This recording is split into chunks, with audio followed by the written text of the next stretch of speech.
On December 20th, Sunday, Ayatollah Hussein Ali Montazeri, one of Iran's most well-known clergy, passed away. He was also known because he's always been a strong critique of the present regime. We're now talking with Nader Hashemi, who teaches Middle East and Islamic politics at the University of Denver. Hi, welcome. Thanks. Ayatollah Hussein Ali Montazeri, tell us about him.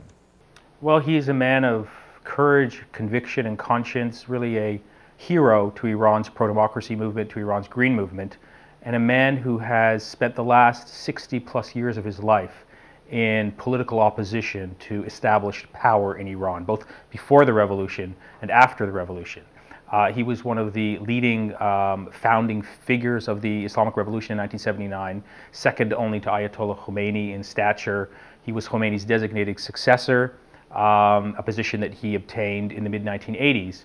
And his real, I think, accomplishments began with respect to the struggle for democracy in post-revolutionary Iran, began in the late 1980s when there was a series of political executions in Iranian prisons, gross human rights abuses, increasing authoritarianism, and he broke with the regime, condemning those abuses, writing very powerful letters to Ayatollah Khomeini, eventually losing and being stripped of his power because of his outspokenness.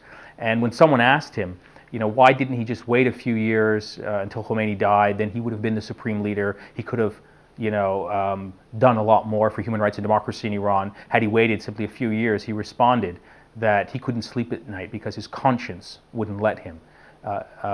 Speaking to the human rights abuses that he was condemning. So that was his, I think, background and where he really drew a distinction in terms of Iran's post-revolutionary leadership.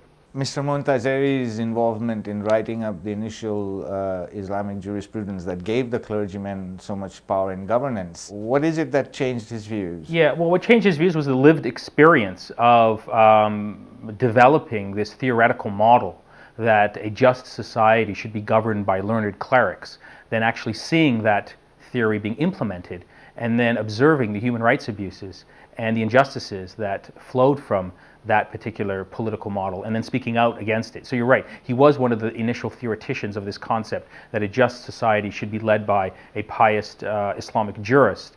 And this is why I think his ideas and his political opinions have such resonance in Iran, is because he has great political and religious credentials. And so he devised the initial theory of the rule of the supreme jurist, but then came to revise it.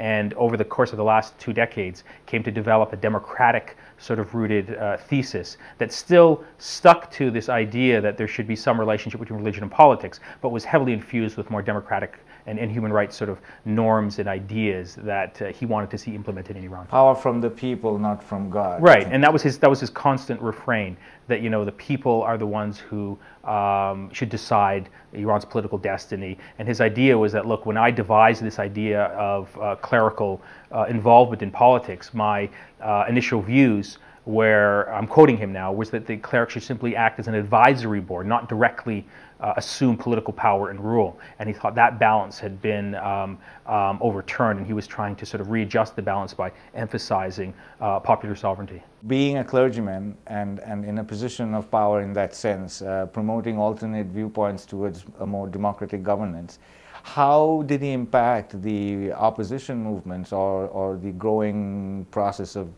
democracy in Iran? Well, because the government in Iran, well, first of all, Iran still remains a very religious society. And the current regime in Iran justifies its legitimacy by claiming that it has religious credentials.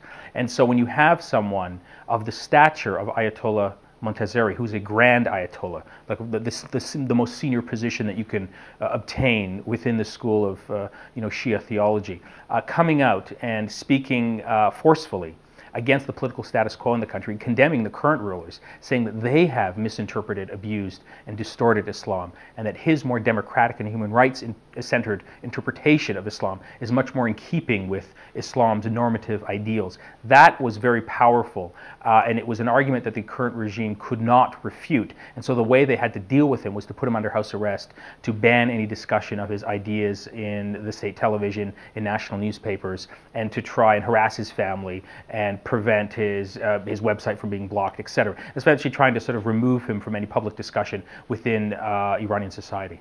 Did he have any specific views about nuclear proliferation? Yeah, he did, actually. He was very outspoken, and he explicitly stated in a famous fatwa or decree that because nuclear weapons cannot distinguish between military and civilian targets, that they are immoral and unethical and they should be banned. And he called upon Iranians and other Muslims to sort of take the lead globally in trying to call for a universal ban of nuclear weapons and to work in concert with other existing NGOs and international institutions that are working for the same goal. So that's one of his most famous fatwas, among others. The other one that I'd like to mention, I think is very important, is that he came and he broke with existing tradition and he broke with the ruling ideology of the regime in terms of supporting full citizenship rights for Iran's Baha'i minority, who've been historically persecuted. He issued an important fatwa sort of dealing with the question of apostasy in Islam, which carries a very severe punishment, saying that just because you change your religion should not merit a severe punishment. And so there was a whole series of important decrees that he issued, and it had a lot of weight because he was a very senior theological figure, but also on the political side, he was very outspoken in terms of intervening in contemporary Iranian politics, effectively acting as the moral conscience of Iran's pro-democracy and green movement. So in terms of contemporary politics after the recent elections, what was his position in that regard? I followed his writings and his statements very closely, and seemingly not a week would go by without him intervening and publicly condemning the state of human rights in Iran, supporting the right of political prisoners to be freed, condemning the sham Stalinist show trials that took place among the senior reformist leadership. Really on every sort of major issue you can think about with respect to these elections, he really articulated many of the grievances that millions of Iranians had with respect to the June 2009 stolen election. And what was his opinion about Mr. Ahmadinejad? Well, he thought he was a usurper president. He thought the election itself was fraudulent and viewed him as being sort of just the embodiment of the worst aspects of the Islamic and Republican system that ironically he played an important role in setting up, but then came to regret the provisions in the Constitution that he played a role in devising and implementing and passing, and over the course of his later years tried to sort of democratize those ideas and tried to promote a democratic and sort of human rights oriented interpretation of Shia Islam. His ideas are very popular, particularly among a younger generation of clerics who are rising through the ranks, because they're more in keeping with global trends. Seems like a voice of reason. Yeah, a voice of reason, a voice of rationality, and someone who's really sort of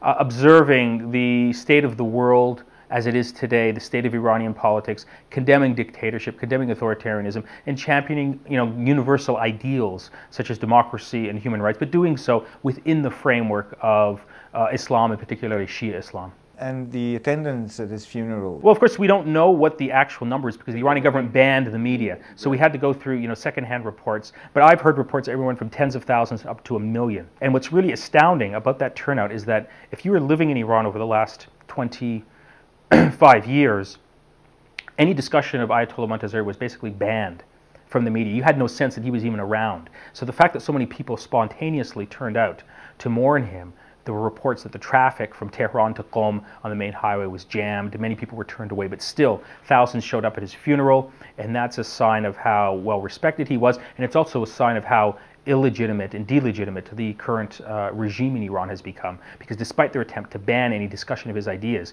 his funeral still drew, at best, or at worst, depending on your perspective, hundreds of thousands of people.